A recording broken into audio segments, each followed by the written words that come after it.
Good morning to you all, and welcome back to the Namaste Experience. We are here to have a direct and dramatic experience of the real, of what is true, what is unchangeable. That's the only reason we're here, to have a direct and dramatic experience of that. Because without the actual experience of this reality, we're spinning in our minds a web of illusions, of concepts and ideas that could never be true because they defy the laws of love, which is another way of saying defying the laws of God, because God is love and therefore so am I. And so we're here simply to relax into that way of being, the laws of love, reality itself, to leave behind the need to figure out and to realize that we have been figured out for a very long time. Love has figured us out. And yet we spin these webs and these stories and these concepts in every other direction until we realize there is no other direction except the direction of love, of the real. So today I want to experience that with you. As I mentioned to those of you who are live, I'm here in Chicago. I'll be here for the next few weeks, house sitting and dog sitting in a beautiful house on the north side of Chicago. I'm actually in an area of the city where all the houses are, were built in the 1800s, huge, enormous brick houses. And it's going to be fun to be in a house that is just so filled with love and has been for 140 years probably. And I can feel the vibration of that love all around me, just as I can feel the vibration of that love every time I come here and join this sacred family. It doesn't matter where we are. It doesn't really even matter who we are, just that we are here together, that we are enveloped within this experience of love. But it begins, as we know, with an intellectual idea. Maybe that's the very beginning. We have a thought, an idea that lifts us from all of the other common ideas of how am I going to do this? How am I going to accomplish that? How will I take care of my needs? All of the typical earthly ideas of the mind, which we spin on and think that this is an important thing, part of the hierarchy of my needs. But see, there is a new hierarchy we're going to be talking about here today, and we're going to call it the ascending spiral of knowledge with a capital K. The ascending spiral of knowledge. And yes, it does begin with the idea that we can have an idea or concept that leads us into an experience of truth, but ultimately we have to let go of that and stop trying to think our way into heaven, but feel our way into the heaven that we never left except in our imagination. The heaven of love, of union, of oneness that we inhabit this in every moment. This is not something we can intellectually grasp. I was thinking as we were doing the meditation, I'm looking up here on the mantle. There's a picture of a couple of dogs. So one of the things I love about this family, you can see just from here, there are pictures everywhere of the family and the experiences they've had. And up here, there's a picture of a couple of dogs, and they're just sitting looking up. Now, the dogs, when they were having this picture taken, had no knowledge that there was a picture being taken or what a picture really was. All they really knew is they were told to sit and stay, and if they did, they would probably get a treat. And so they did as they were told. And now that this picture has been created of these two dogs, if the dogs were here now and we showed this picture to these two dogs, they wouldn't realize that, oh yeah, that was that time when. and we got a treat because we did what we were asked to do. It's in the moment. We cannot know that which cannot be known, and that which we are describing cannot be known by the intellectual mind. We cannot know heaven intellectually, or oneness, or union. This is an ascending experience. So we have these two dogs on the mantle who, if they want to understand what was really happening here, there is an ascension of energy, of awareness, just as we are undergoing that. And it begins by letting go of the need to figure it out, to realize that love figured me, you, each one of us out a long, long time ago. Before time even began, you were figured out. Love knows. And we come into that knowing not through the intellect, but through feeling. It is a feeling that takes over our being, that brings us a step closer. And yet, even this feeling that we can sense doesn't open up the gate. It brings us right up to the gate. It brings us to standing right there in front of the gate. So you've heard me in the past talk about this as the three stages of awareness or enlightenment.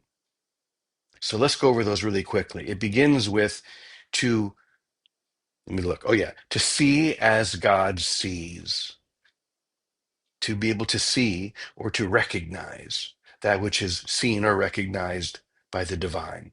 Big step, huge, enormous step. In fact, that step seems so enormous that it's easy to be tricked into the belief that I have it now. I am now the master, and I should have gurus or teach. I should have students, and I should be the guru or the teacher. And the ego is still very much in control at this point of seeing that which is seen by God.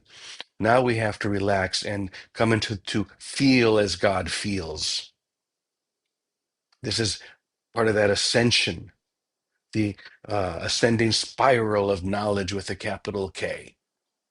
But finally, as we come to the entrance of this heaven, the heaven that we never left except in our imagination, now we have to let go of even that in order to know what God knows. So this is the ascending spiral of knowledge with a capital K. To to see as God sees, which is, I think, where each and every single one of us, that it is clicked into place. To feel as God feels, where suddenly this feeling of love and energy takes hold. And finally, to know as God knows. So I know in my own life that feeling is so palpable. Maybe I'll be reading something like A Course in Miracles. In fact, for me, the first time I ever had this feeling was when I really began to read the Course. And I can only describe it as I can't describe it. I can try, but it's this feeling of, yes, this is it. This is not common. What I'm reading here, what I'm allowing to come into my mind here is beyond the grasp of my intellect. I can't figure this out. But there's something that I'm feeling as I'm reading this. In fact, I was tuning into that feeling last night as I was just thinking about this topic. And I could sense it here in the front part of my mind. It was as if something had been ignited. Something within my mind had been ignited, and I could feel something that I couldn't feel or sense just intellectually. When I thought that I could see my way into heaven, now I have to begin to feel. And this is what brings us to the actual gate where I can know what God knows.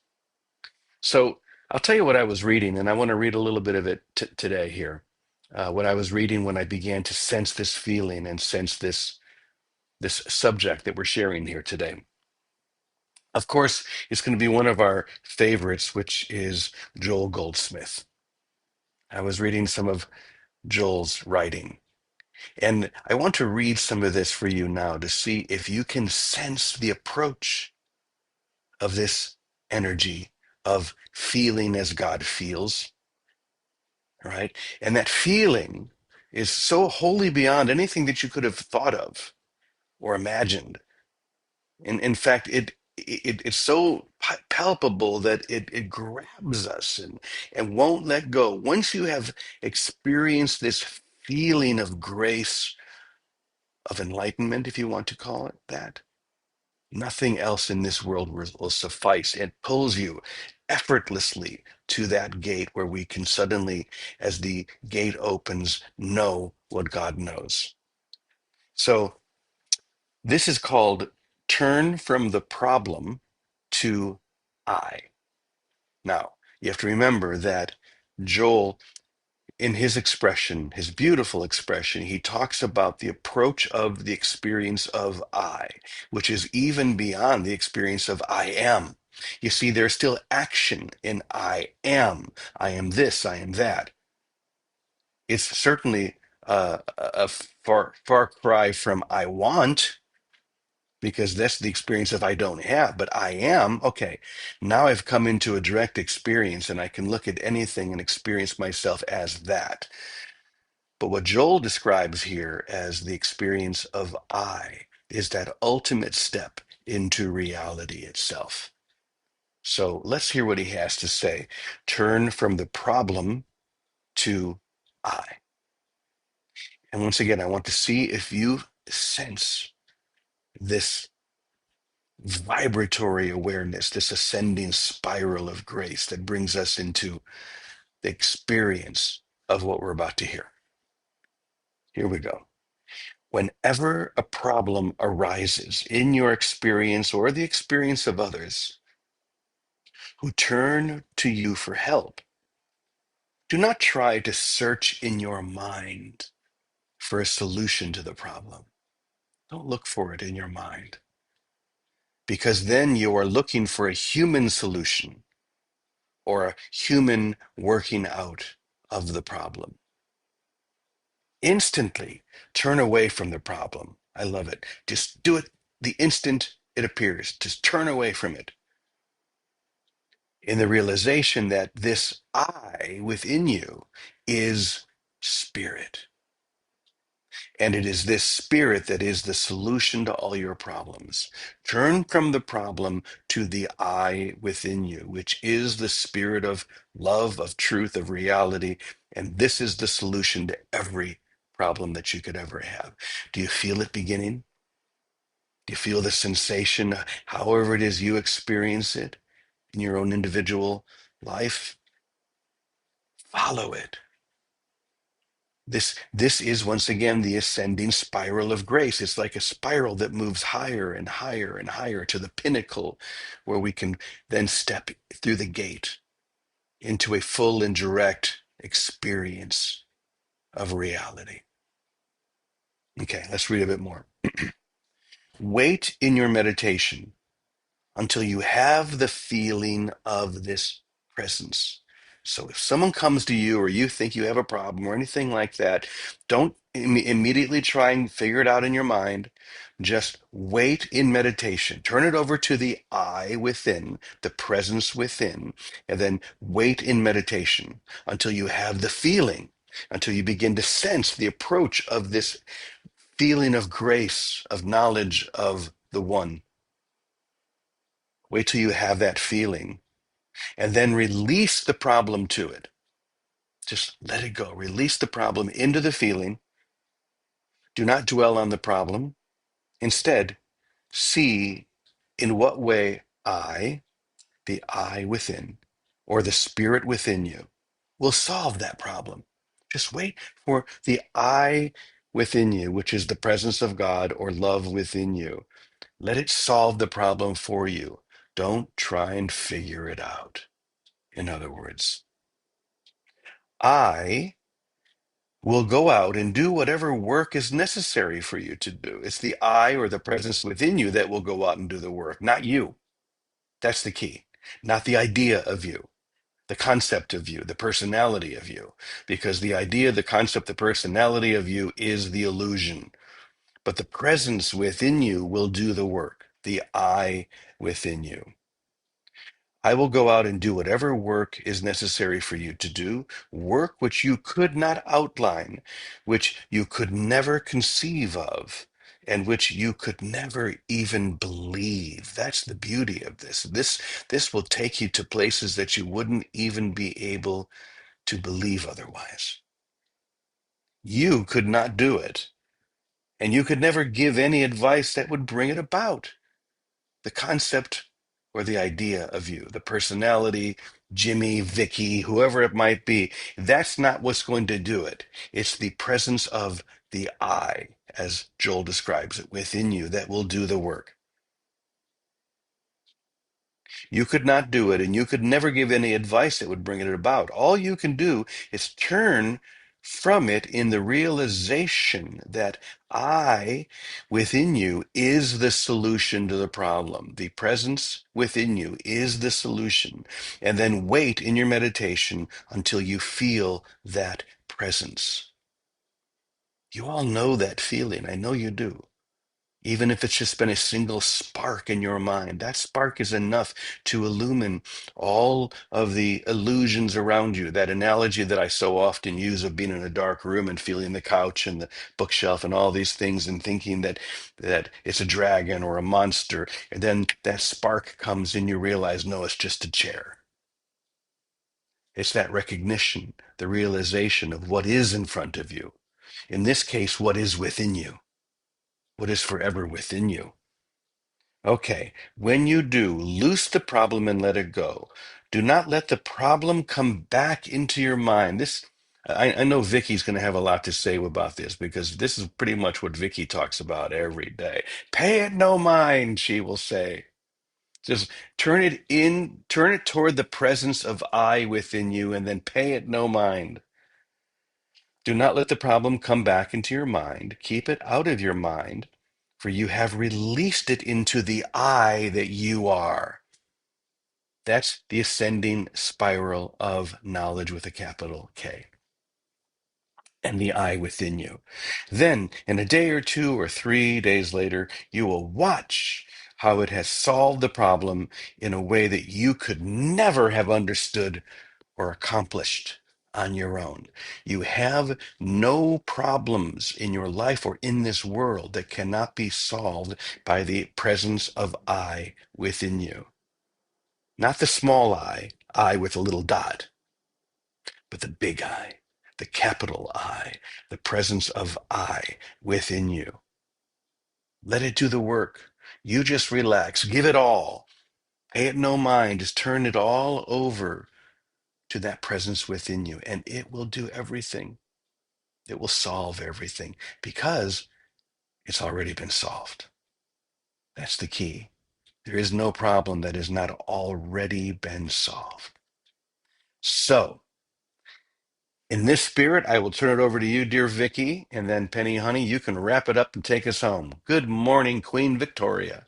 Well, good morning, Brother James, and thank you for that roundup of healing and grace. It is my language because I've had this, I don't know, it's like this calling that says, answer every call, answer every call. Why? Because every call is my own to begin with, because we really are one, right? And I live with the understanding that God's a lot of fun. And here it doesn't seem that way. It just seems like bump after bump after bump. But what happens is just what Jimmy was talking about.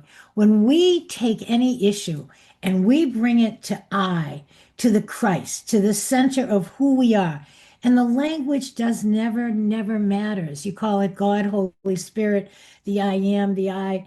It's bring it to light. The light and love that we are is dominant anyway. We might as well let it have its way. It's already there. And what every problem is a cover on the natural light. It's already working. It has never been interrupted. It's never been interfered with. It's already there. And the problem is your biggest opportunity. The problem is the gateway. The problem is the place in your life where everything can shift from effort to ease, where everything all of a sudden can fall away and a new way, the new way is the old way. The new way is the way of love, the way of grace, the way of effortless being, the way of joy. The answer that I gives is a natural unfoldment. It doesn't come with an outline, do this, and this. It comes with an inspiration to love more. So someone calls me up for a problem. I don't know. I'm miserable. I'm this, I'm that. Oh, I say, thank you, thank you. Okay. Just tell me everything. And what everything is this is where I've wanted to be separate forever. This is where my kingdom seems a lot more fun than God's kingdom. This is where I want to make it better, make this romance, this house, this my pocketbook, whatever it is. This is my will for separation. And I hear that call and I say, "Oh, I don't want that will anymore. I want to find out what God's will is. I'm tired of all those things. And may had some of them, none of them, all of them, it doesn't matter. Aren't you tired of them? It's like I am. Someone calls me up, I figure they're tired of them too. So let's go back and find out what's real. Now, Karen Palmer, who's usually in this room, I love what she says. She says, "This is the place to live in the wow and wonder." It's like, don't worry about going back to figuring it out. Oh, did my bank balance? Did this person call? Don't worry about it. Pay it no mind. That comes from Lana, Miss Lana. Pay it no mind. Stay with, and this is what you were saying, Jimmy. Lean into this I, however it occurs to you. If it occurs as rest, occurs as love. Lean into trusting. Trust it because it is already there, and you have brothers and sisters around you that demonstrate it every day. So trust them. Look at them and say, "Oh, they're doing it. I can do it too," because we are one. No one's better. Jesus says, "I'm not a better learner than you. I just chose more quickly." We can choose now to let that one will be ours. When we do and we lean into it, our life becomes an unfoldment of the answer. The answer is a life of love, of ease, and of grace, and of helping one another. I tell you truly, there's no greater joy than holding a brother's hand and helping him reach this spot in himself. I never have an answer. The thing is, I know I don't have any answers, but I know that there is that part of me and all of us that is the answer. And I hold my brother's hand while they make space to not pay attention to this anymore, let it go. And then the natural answer, it ascends, as you were saying, Mm, literally ascends into our awareness, into our consciousness, and into our hands and our lips and our way of life as a way of loving and giving and celebrating. mm. That's what I have to say, Brother James. I like that. Living and celebrating. And by the way, before we bring Penny Honey on, I just want to say that to the intellectual mind, everything we're sharing here today feels like denial. Because let's take, for example, the terrible tragedy that happened in Minneapolis yesterday. This is something that we need to get into and figure out. This is something that we need to solve and stop because this is a terrible problem. And it leads to what happened yesterday. And on the outer frame, yes, that's true. But what we're dealing with now is on the inner frame because we know that it is only on the level of I, as Joel says, that we can solve any problem. Until then, we're just moving the pieces around. ICE did this and they did that. Everyone's to blame. No one's to blame. It's a terrible situation, but the solution is always an inner solution. So pay the problem no mind, deal with it within the presence of I. So with that, go ahead, our dear Penny Honey. Why don't you take it here and take us home?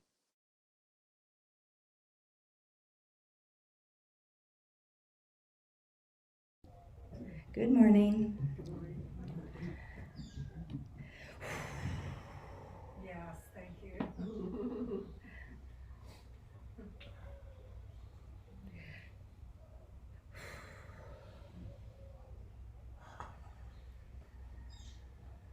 It can be a big ask, can it? It can be a big ask of our hearts and our lives and the expression of who we are as the I am. This is what kept coming to mind as I was listening. I love that concept of the ascending spiral of knowledge. I had a teacher and she would draw a ladder, looked a lot like the DNA helix, and she'd put little dots on that ladder, and she'd say, here you are in your transformation. And as you move up this ladder, let's call it the spiral of knowledge, of experience, you will run into forgiveness. And you'll do your work around that. And then you'll keep transforming and ascending the spiral of knowledge, and you'll run into forgiveness. And you'll say, I thought I did that. And in that ascending spiral of knowledge, she said, the forgiveness work hasn't changed. You have. This is the invitation on this ascending spiral of knowledge. The heaven that we have fought ourselves out of awaits us in the next thought. I think, in light of all of it, what happens on our planet, what happens in our lives, that perhaps my response should be, love knows. Love knows. And when we talk about seeing as God sees, love knows. To feel as God feels, to know as God knows. I think when something pops up in my day-to-day, whether it's I didn't get the raspberries I wanted, or I watched the news,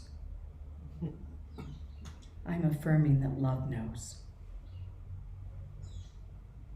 That I will see as God sees, and I will know as God knows.